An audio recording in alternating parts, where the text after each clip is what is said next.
y'all. And I think based off of the virality, if that's even the way you say that word, of the whole Rampage Jackson son, Raja Jackson moment that blew up and took over everything over the weekend, I feel like I got to kind of touch on that. For anybody that didn't see what happened, I'm trying to figure out, should I explain it to you before I show you the video or whatever, or should we just do it at the same time? I'm gonna just kind of like try to do it at the same time. So I'm sure at this point, I feel like everybody has probably seen this video, but if you didn't understand, now I'm gonna show you a tweet, and this tweet that I'm gonna put on the screen, this is just from somebody named Just Looking, but they had the video, so they're not the only person that had the video, but this is the one that I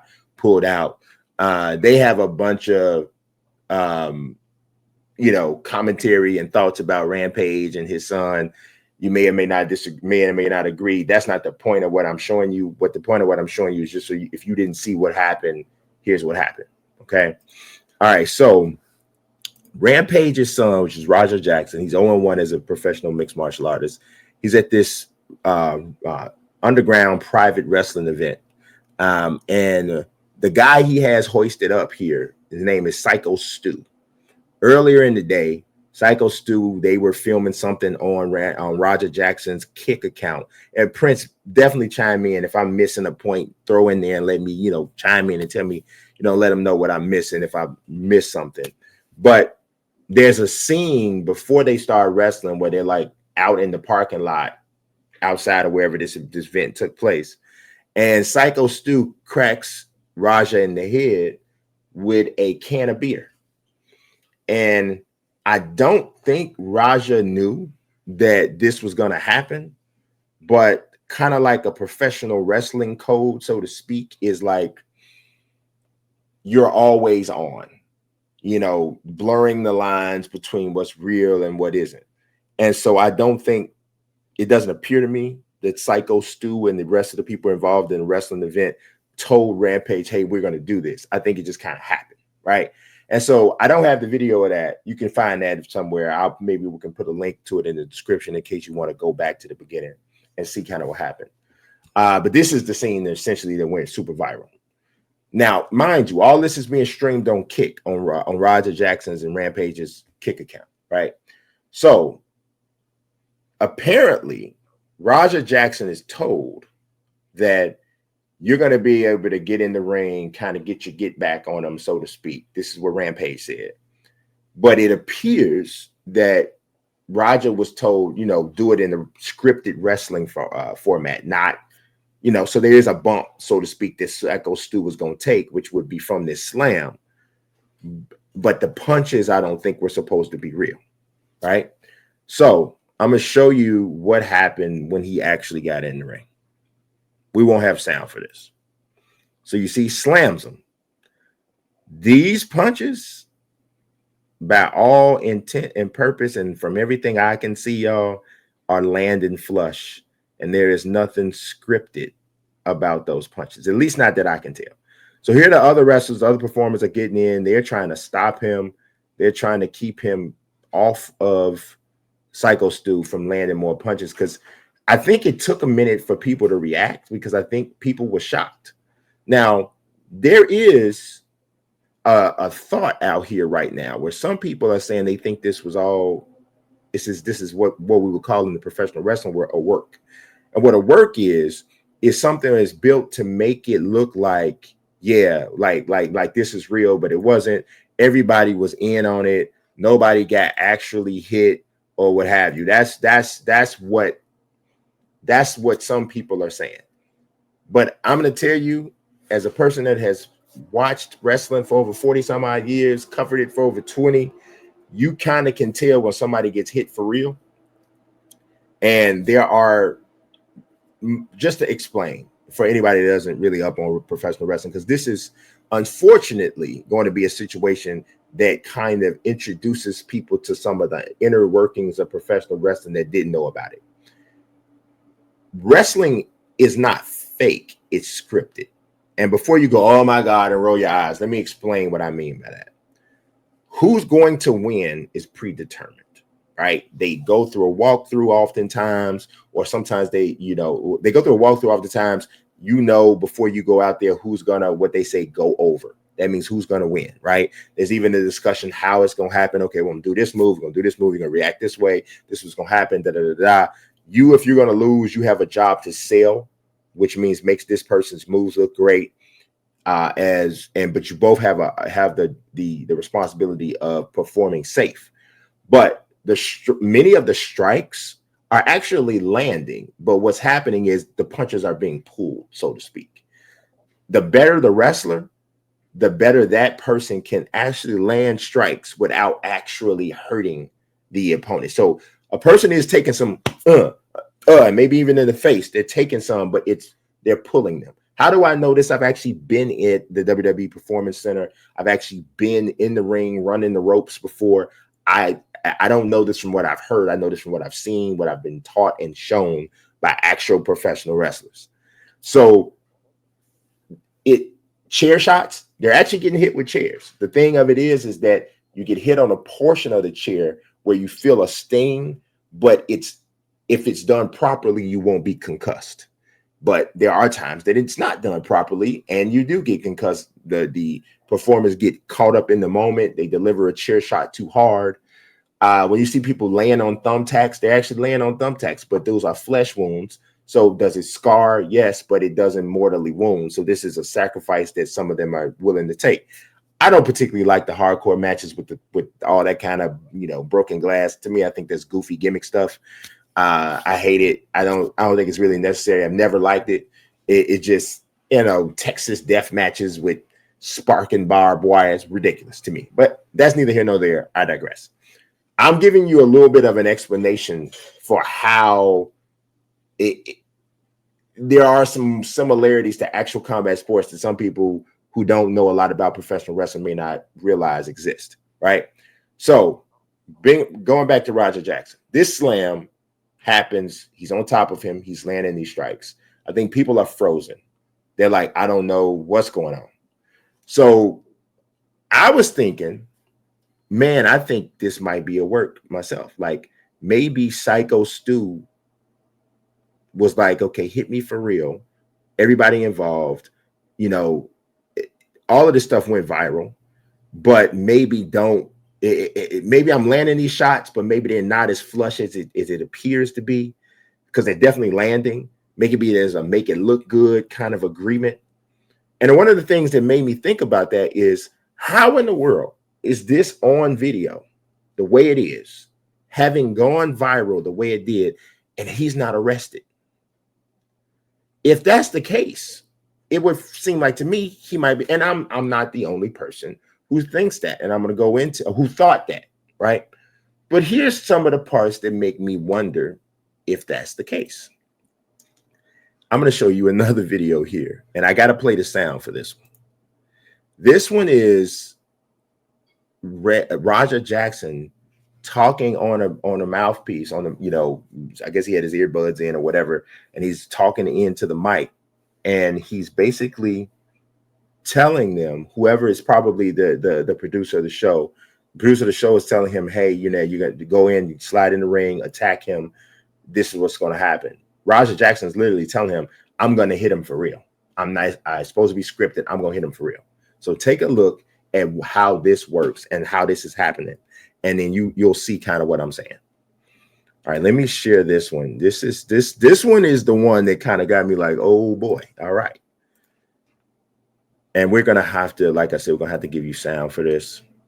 I'm gonna really have to show him, like, you can't just hit a fucking can on my goddamn face. I'm really going to hit him. I'm telling you. I'm dead serious. This shit's not gonna be scripted. I'm telling you. I know all wrestling is script. I'm talking about what I'm gonna do to the guy.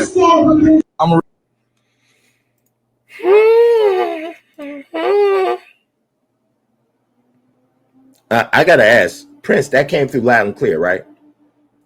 Yep, sounded good and sounded as crazy as he was talking. Right, exactly. So my thing is, wow. Okay, so I hope this was scripted. and I'm going to explain to you why I hope this was scripted. I hope this was scripted because that means Psycho Stu hopefully is not actually as hurt as we thought he was.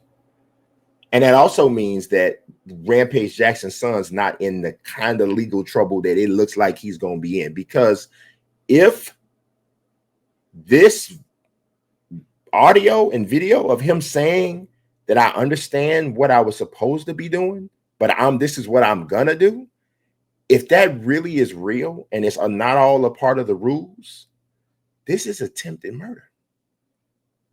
At the very least, it's aggravated assault. Both of which, I've never been to jail before, but both of which I think are felonies. That's not good. That's just not good. And so just to let you know, though, how crazy, and then this is why when things with professional wrestling are involved, it kind of can blur the lines. I'm gonna share another video with you. And after that, I'm going to give you the control of the board, Prince. I know there's some tweets that I want to refer to, but take a look at this. And so this is a person who, this is real Kevin. I forget his last name. He is a content creator in mixed martial arts, but yeah, I would say mixed martial arts. Maybe combat sports, mostly mixed martial arts. And he's basically saying, he spelled Psycho wrong, even the misspelling of Psycho. He's got Skyo. But Psycho Stu gets pinned in the ring after the Roger Jackson incident.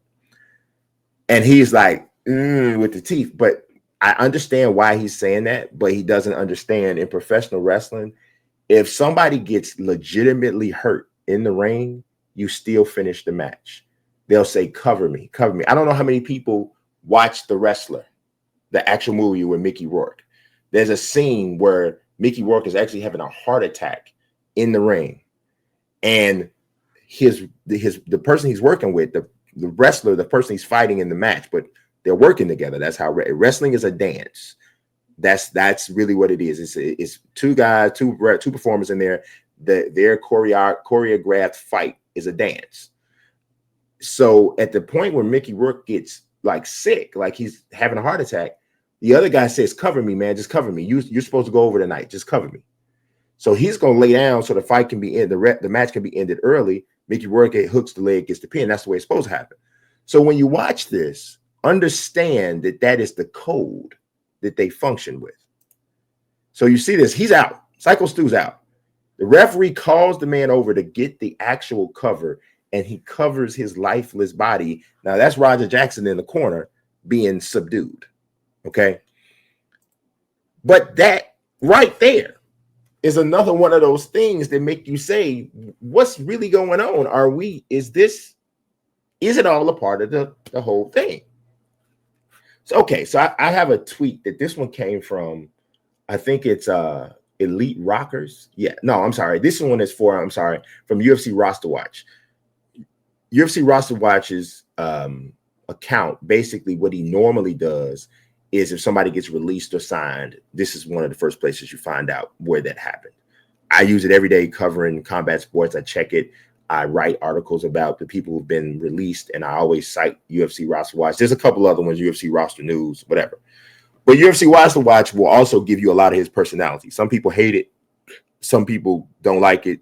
I think this particular time, I think this was a pretty sensible offering to what's going on. He says, if you believe Roger Jackson half beat a man to death last night, go get me a picture of him in handcuffs in the cell or prison that he was taken to. You won't get it because he's at home laughing about how you believe the fake wrestling stint that made him more famous than he was, like he wanted. Okay, I think there's another tweet that he has. Second one is time will, so he's saying this because everybody came to him like, bro, we watched him punch dude. We know he da. Comments are going crazy on him. So he's defending himself. He says, time will vindicate me when you all realize the Raja clip was nothing more than a viral clip because he is a streamer. You can all come back and apologize. Great marketing for Kick. Great marketing for Raja. My favorite part was watching the wrestling dude's head bobbing to the side when he got punched in the beard. Watch it back. Oscar-worthy performance. I think I got one more tweet. that we had. All right, so Homer Fight comes through, and he's quoting USA Today. He says, per USA Today, co-worker of Stuart Smith, which is Psycho Stu's real name, says that Smith had broken facial bones and lost a lot of teeth. Smith's brother added 6 hours ago, quote, he's currently stable but in critical care. At this time, we're focused on his recovery and appreciate all the support. Also, we currently do not have a GoFundMe set up. Any links posted are not affiliated with us. Okay. So at least one person seems to be convinced, UFC Roster Watch, that this is not real, that this is a work. But this following tweet comes up with what seems to be some level of a legitimized medical report, at least from someone in the family. But I also want to say they don't have a GoFundMe set up, and he wanted to clarify that they don't have a GoFundMe set up, which I think is a nice thing to do, of course, and what you should do. But I also think that if this is all a work, the last thing you would want to do legally is to collect money on a GoFundMe based off of a scripted situation.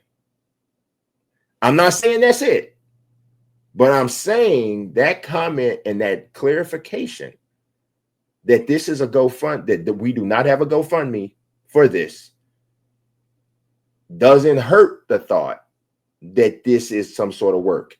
And I'm gonna tell you, I don't know, Prince, if something has happened in the last few hours, but until I see something that says he is in custody, or he was brought into the station and released, or something, there's going to be something in my mind that makes me wonder if this was a work. It might not be. And if I found out that it's not a work, I'm not going to be shocked or blown away like, oh my God, I won't be shocked. But I also will not be shocked if we find out that it is a work.